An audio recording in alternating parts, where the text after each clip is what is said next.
todas as colocações da Marina, na verdade de todo mundo, mas assim, e vou retomar um pouco no Maurício, que a Marina volta lá, quando você, alguma intervenção sua, você falou a questão do indivíduo, a coletividade, a Marina voltou nesse assunto. Eu acho que esse é o grande desafio, e aí nós estamos colocando uma possibilidade de, quer dizer, como a educação tem um papel importante, né, nesse desafio. Então, se a gente está acontecendo um debate aqui hoje, nós aqui sem PEC, né, não especificamente o sem PEC, quer dizer, nós somos uma instituição que trabalha com a escola pública, e a gente acredita na escola pública, né? Quer dizer, a gente tem um pouco essa crença, essa fé na importância da escola pública, e numa escola aberta para a comunidade, uma escola que tem que se transformar, uma escola que seja um ponto de encontro, uma escola que possa trabalhar as questões que vocês colocaram, mas especificamente o Maurício, né, denominou várias questões, pontos do cotidiano da escola, e essa possibilidade de ser essa escola, quer dizer, não é a escola que está aí, e que os jovens saem, que desistem, tudo isso, mas a gente acredita que é possível essa escola.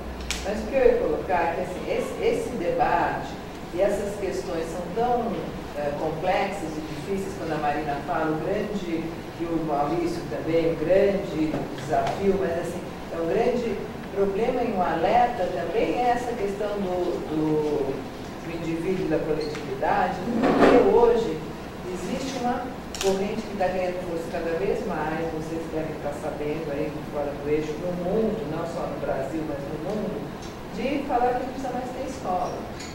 Porque as novas tecnologias vão substituir a escola, e aí você pode estar em casa e você vai construir seu conhecimento, então você não precisa aprendizagem colaborativa, aprendizagem inclusiva, colaborativa e tal.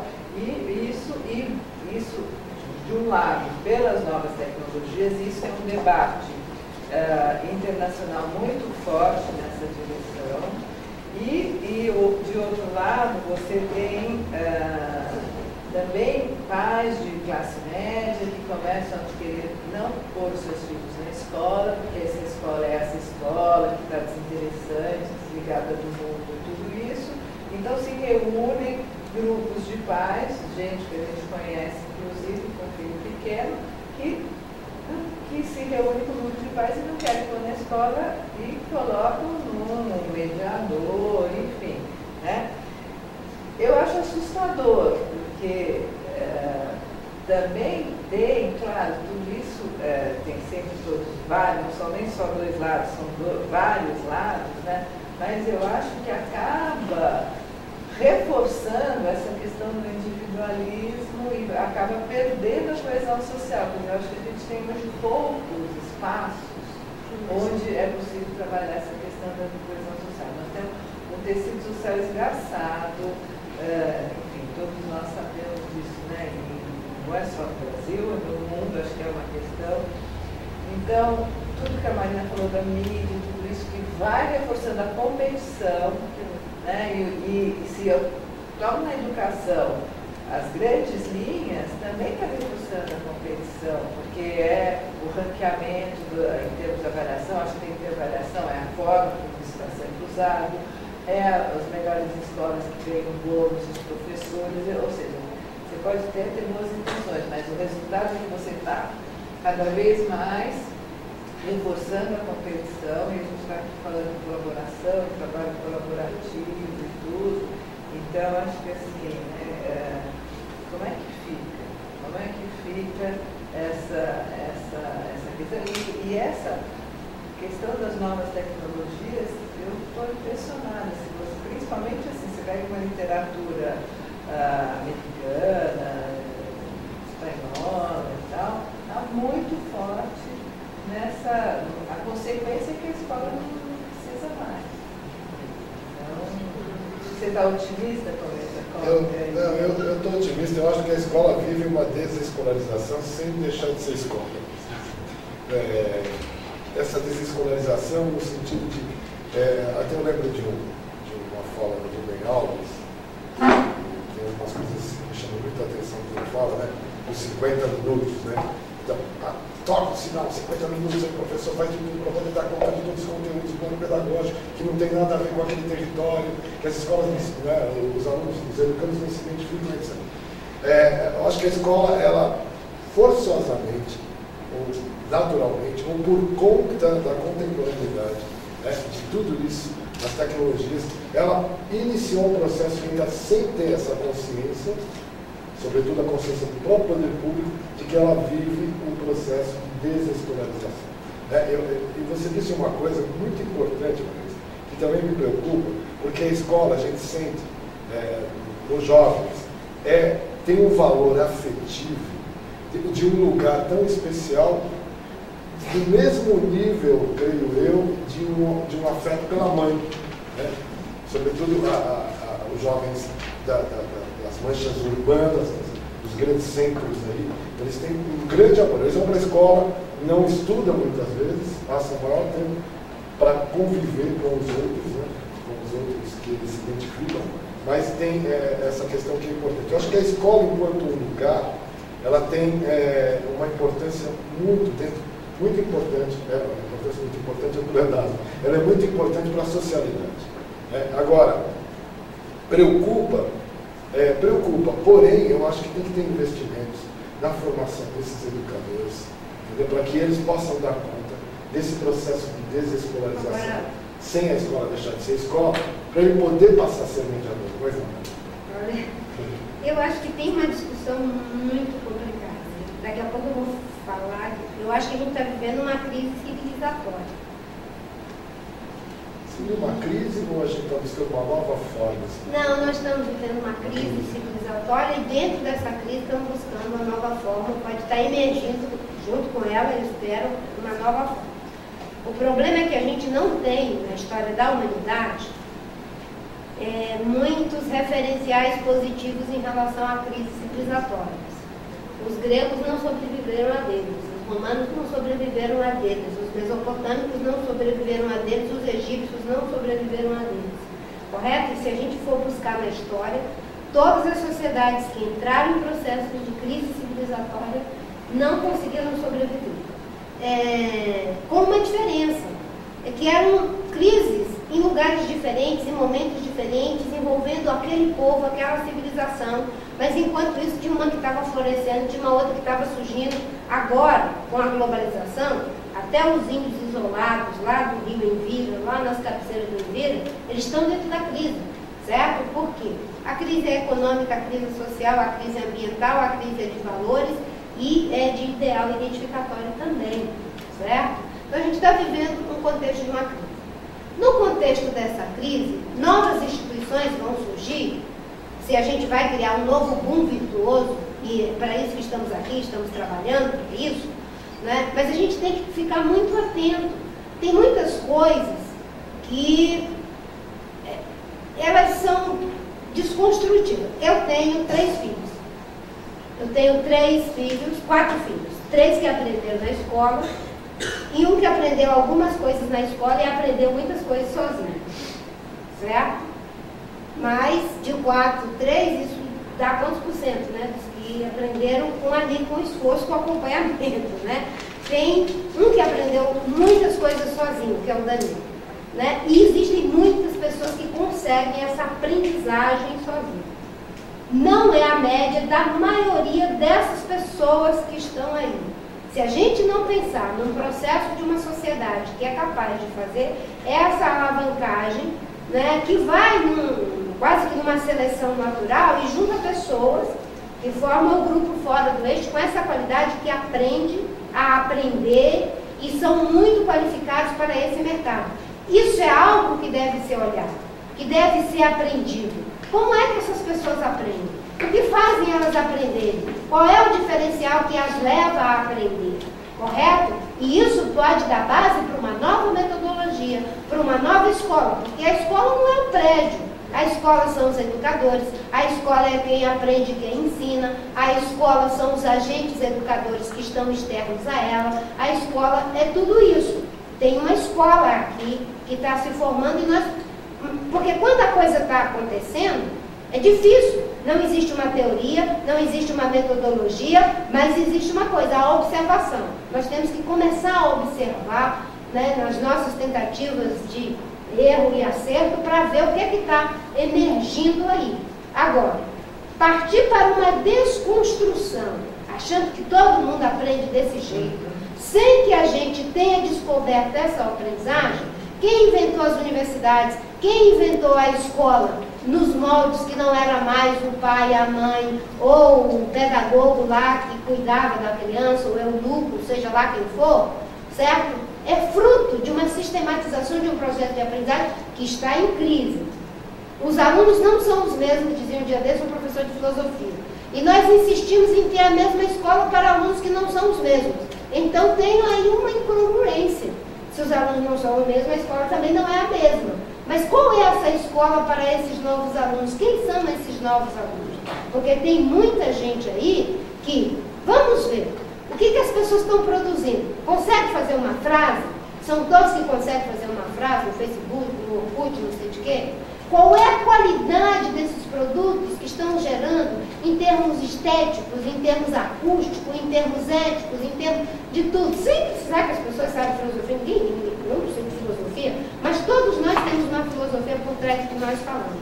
Então, acho que a preocupação é legítima com essa escola que está se desescolarizando, essa nova escola que está surgindo, que é virtuosa, que é positiva, de aprendizagem, que não são fruto dessa escola convencional, o que ela pode ressignificar para essa escola convencional e o que essa escola convencional pode se desconstruir, se desadaptar criativamente, produtivamente, para beber nessa fonte de uma aprendizagem que, no meu entendimento, é um espaço possibilitador da internet. Tanto para o bem quanto para o mal, como é todos os espaços. Não podemos nem sacralizar, nem demonizar. Né? É um espaço possibilitador, né, de muitas coisas, inclusive de boas aprendizagens. Pegando o que a Marina está colocando, eu acho que... Só para você mesmo, só para... Porque você falou que você sai da escola, que vai sair da escola, como que é isso? E ela falou a sua experiência, não só pessoal, mas você está vendo tudo. No começo eu coloquei que eu acho que a gente está num século pós-rancoroso. É o século do diálogo, o século da transversalidade, da compreensão de que as conexões são fundamentais. Então, assim, hipótese alguma, a gente defende também uma coisa que entra no lugar da outra e pronto, e acabou.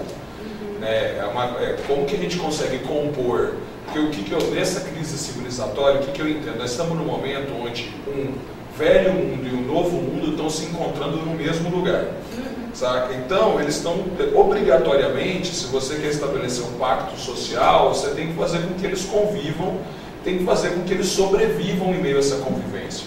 Né? Então, quando a gente coloca que existe uma potência para um lado e um medo para o outro, a gente não está criminalizando o medo e nem a gente está super valorizando a potência. Elas existem e a gente precisa entender como que essas duas... Existe um medo da desconstrução do que vinha acontecendo, existe um ânimo com a potência do que está vindo. Isso está nesse momento acontecendo nesse lugar. É o início de uma era digital, é o início de uma sociedade meta-global, sabe, com cidades que... O que eu estou pensando aqui, tem um cara na Palestina pensando também, tem um cara na Dinamarca pensando também, tem um cara na Groenlândia pensando também. Já tinha isso antes, mas hoje eles conseguem falar em tempo real. Então eles estão pensando isso ao mesmo tempo.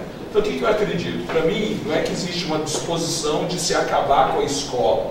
Para mim, eu acho que a gente não tem que necessariamente pensar em escola, tem que pensar em ambiente de formação. A Casa Fora do Eixo é uma escola. Os pontos de cultura, eles são uma escola. Os Axininca tem a Universidade das Florestas e um território livre de formação, que é uma escola. Sabe? Os griots têm a Universidade Griot, que é uma escola. Então a gente tem escolas multifacetadas que estão buscando compreender essa era digital, essa era da livre circulação de conhecimento, e em meio à mistura dessas metodologias, encontrando campos de diálogo possíveis entre esses blocos todos. Isso não acontece só na escola, por exemplo, quando a gente fala da mídia que a Marina estava colocando. Tem gente também que acredita que essas grandes corporações de mídia não deveriam acabar. E que quando surgem essas novas formas de mídia, elas estão querendo desconstruir com isso tudo. Mas não, a internet também possibilita que você desmascare determinadas questões em tempo real. Tem determinadas informações que somente alguns grupos colocavam, que hoje as novas tecnologias conseguem desconstruir com uma velocidade muito grande. Antes do que os próprios gregos. E aí, para concluir, o que eu acho? Eu acho que essas novas tecnologias estão trazendo para mim o que é a solução para essa crise civilizatória, que é a compreensão de comunidade, é a compreensão de ser protagonista em comunidade.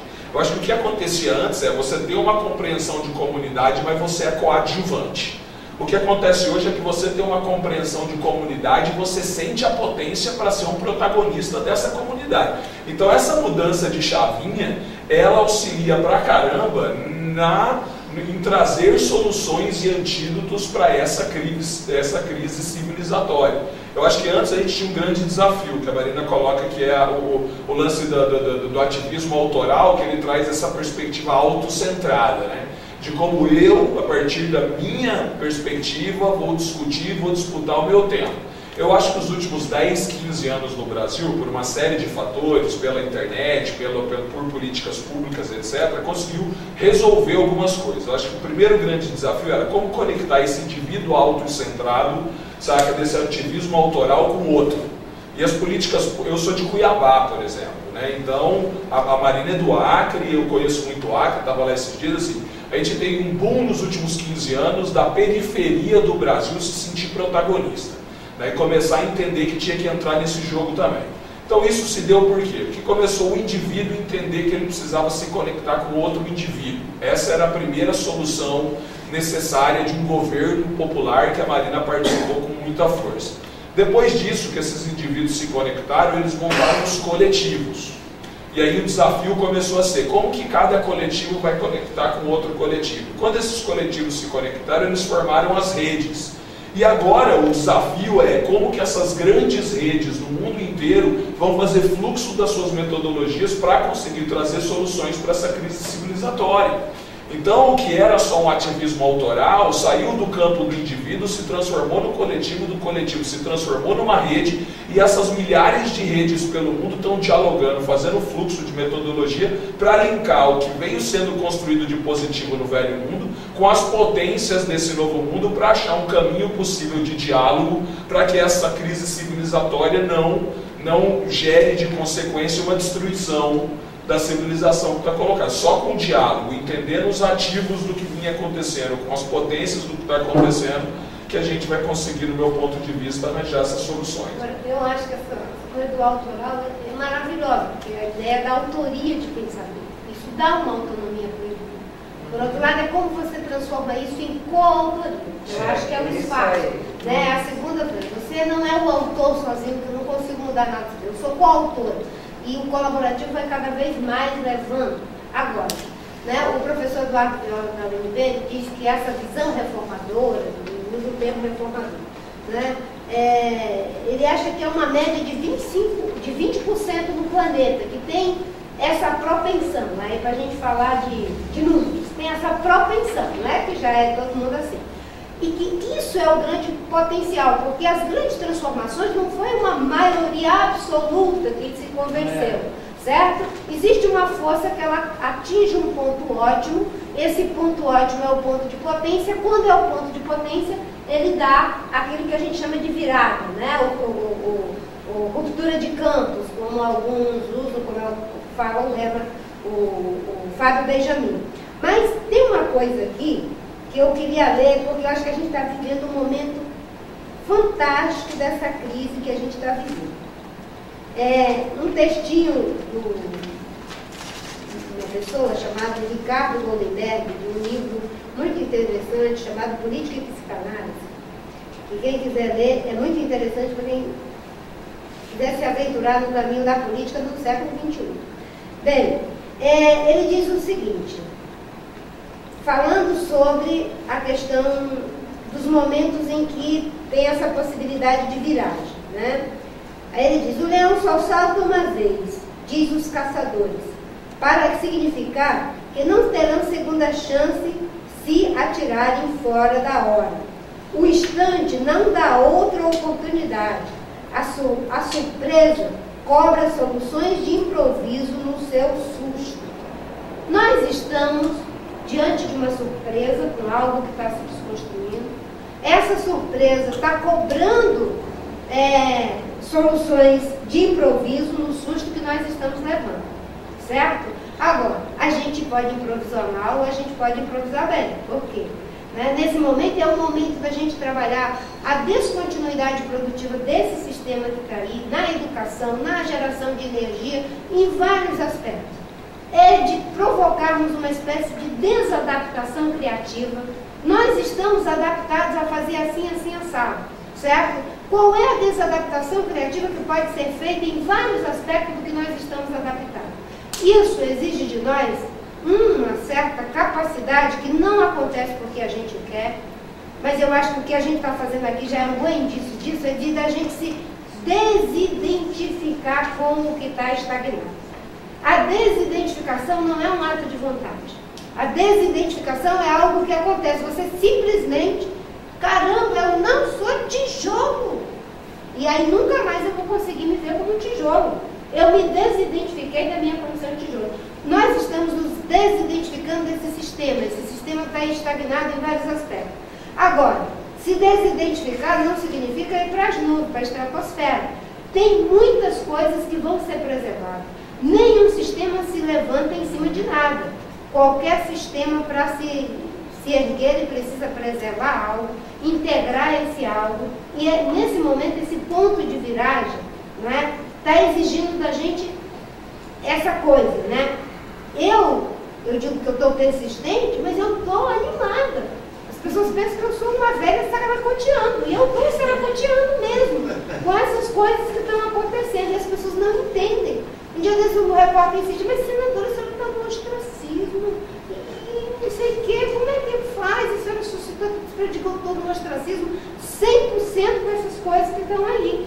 Mas eu não me sinto no ostracismo para essas coisas que estão aqui. Só que essas coisas que estão aqui, elas não têm espaço, ninguém quer discutir, ninguém quer nem entender, porque exige nova linguagem, novas abordagens, novas estruturas, novo processo e a construção de, com certeza, uma nova visão. O mundo está em transformação. E numa transformação que nós não sabemos exatamente no que vai dar. Está em disputa, nós temos que... Eu queria pegar aqui e falar uma coisa do Semper que me deu um insight agora, depois eu esqueço, que é, assim, a gente trabalha muito com a questão da educação integral e pensando a escola aberta para a comunidade. E aí nessa conversa, especialmente Marina, veio de todo, da roda toda, né? Veio na importância da gente realmente, porque você insistiu, embora você negue a escola, você colocou os centros de formação, né? Na importância de você não se colocar coisas que não são antagônicas. Você falou muito no diálogo, que o jovem agora não vai mais lutar contra, ele vai lutar pelo espaço, brigar pelo espaço dentro de um diálogo maior. E eu acho que uma alternativa para a gente pensar nessa desescolarização em uma escola nova e tal, que a gente aqui no Semper tem batalhado muito sempre para abrir a escola para a comunidade, mas não é para qualquer coisa da comunidade. Acho que esse também é assim, sabe, assim, como a importância da gente buscar fora da escola novos, como Fora do Eixo, como pontos de cultura e tal, que podem estar fazendo uma oxigenização dentro da escola, pode estar trazendo um novo, e a escola começar a sair desse espaço de conforto, dessa zona de conforto que ela está, e se debater com outro que vai trazer uma nova proposta para ela. Então não é para qualquer espaço da comunidade que eu acho que é importante. Eu diria que não é nem zona de conforto, acho que a escola está se colocando no lugar de vítima. De vítima, é uma vitimização o tempo todo. Exatamente. E porque se eu sou a vítima, então não mexo comigo, deixa eu aqui no meu canto, ai, está doendo. E a frase dos professores é, eu não dou conta. A palavra não dou conta, ela denuncia uma impotência, uma incapacidade. Se eu não dou conta, não tem nada para fazer.